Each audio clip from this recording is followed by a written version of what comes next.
Well, hello and welcome back to Teal House Urban Formerly Farm and Sustainability. We are gonna show you. So I have been busy here trying to get the house set up.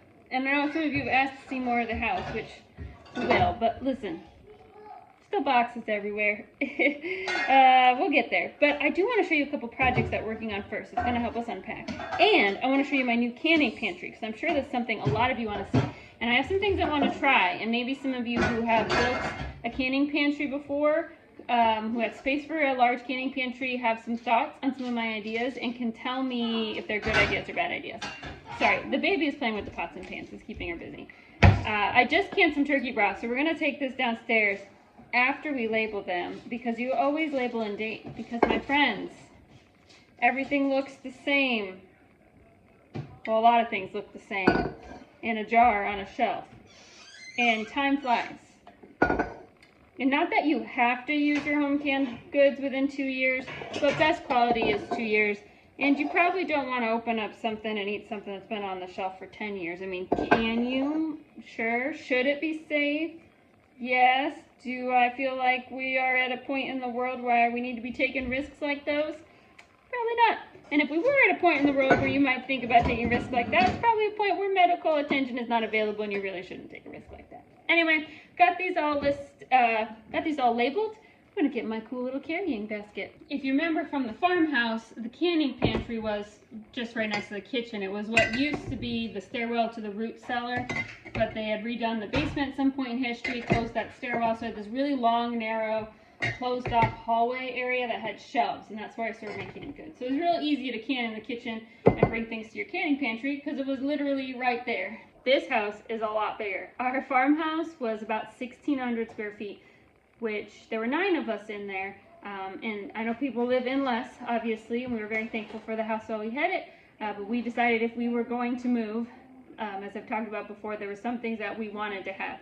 One of them was more space for the kids. We, especially as they get older, want to be able to have maybe more privacy. Not that we can give them all their own rooms. They don't all have their own rooms here, but at least less people per room and more space in the rooms for areas that are like your area where other people can't bug you and touch your stuff.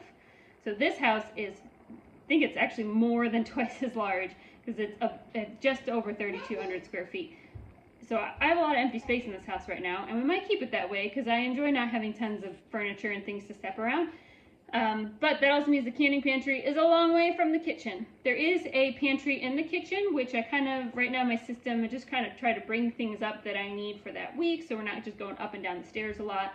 But when you do can, you do need to bring things down, so I've just been using this basket to help me carry things downstairs. On our way to the canning pantry though, which is down those stairs, is the first project. It's one of the projects that we need to work on sooner rather than later, because it's something that will be used every day. And that's right here on this wall is going to be my cast iron hanger-uppers, wall of cast iron. I have a lot of cast iron. I still cook on cast iron all the time. I love it. Right now it's all piled next to the stove in this like stacks of cast iron, which isn't good for the pans.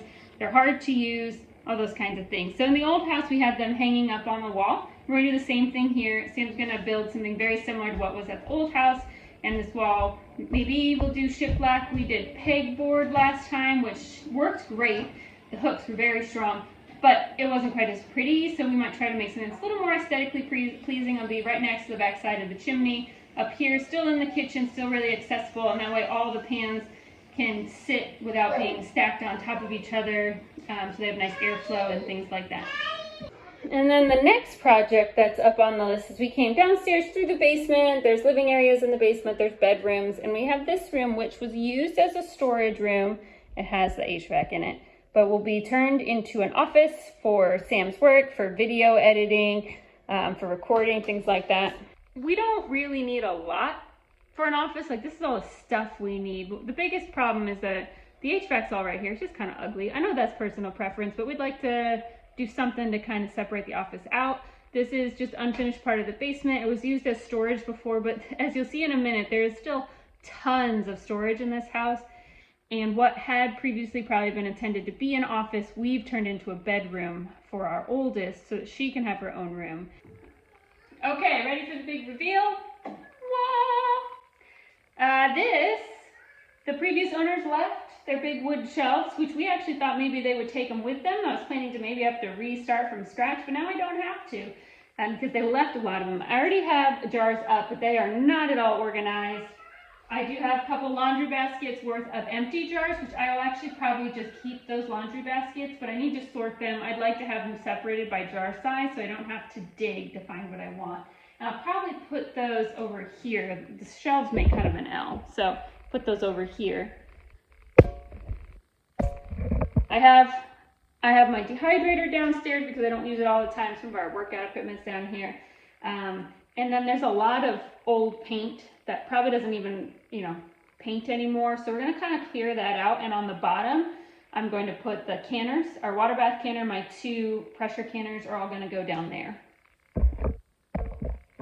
And so over here will be the stuff that's canned and ready to be eaten. And it's hard to see because I have this here. This actually is not a wall. This is a box. We think that this box, when we first walked to the house, we thought actually maybe it was a sauna. It's not, it's just a box. And we think it was used to store, based on the shelves and stuff, inside camping gear. We are not campers. I have no interest in ever spending a lot of time out in the wilderness again or being interested. I've seen enough bugs, spiders, and snakes to last me forever. I kind of want to take it out. Sam's not convinced. We're working on it.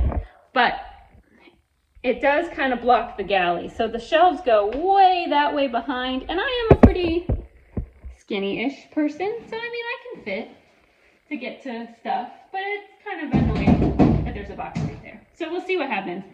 We thought maybe it was cedar too. It's not. It's just wood. So it's not like moth protection. So I don't feel like there's a lot of value in this box other than it's blocking my way. And I could even do shelves where this box is instead of the box. So I could have even more canning pantry storage. But even with that, there's still a lot.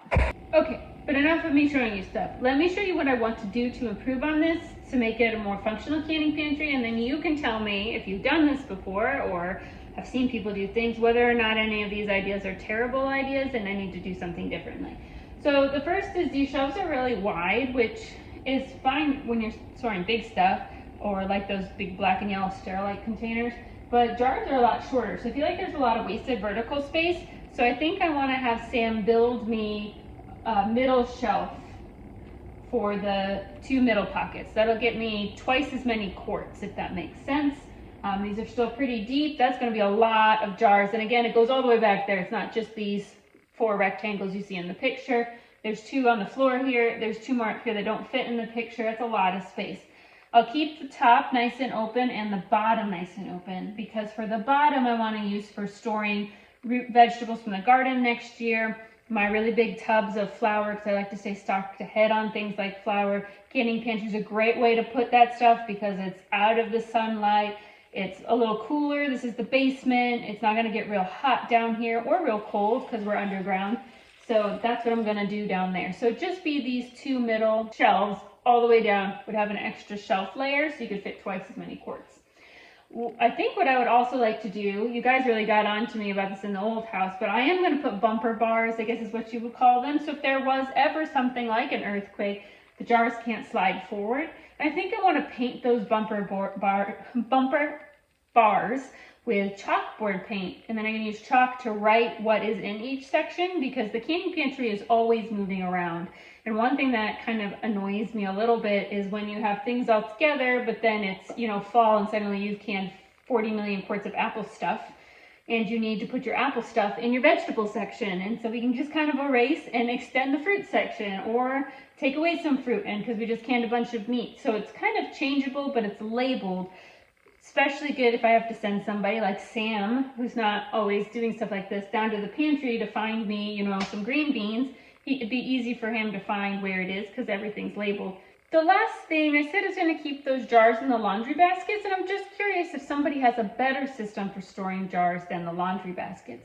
Not really anything wrong with the laundry baskets. Those are really cheap, flimsy ones from the dollar store, so I guess you have to watch that, but we won't really be lifting the baskets, just sorting through them to get as many jars as we need. But if somebody else has a really clever way to store unused jars, I know some people can water. That would be a lot of water. And then that kind of annoys me because then when I want empty jars, I have to use the water. So it's like giving you another step before canning, which is also a many step process.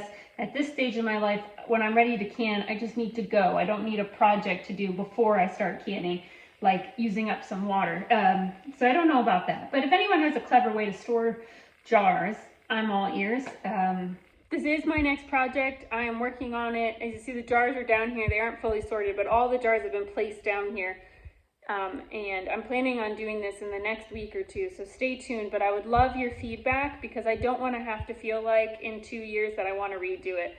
There are other projects that we really want to do on our new property. We want to obviously we have a lot of gardening projects we want to work on before spring gets here. So I'd love to just get this set in a functional way that's easy and convenient to use, so that we can move on to the next thing and not have to go back later and be like, why did I do that? Or we should have done this. This would have been more efficient.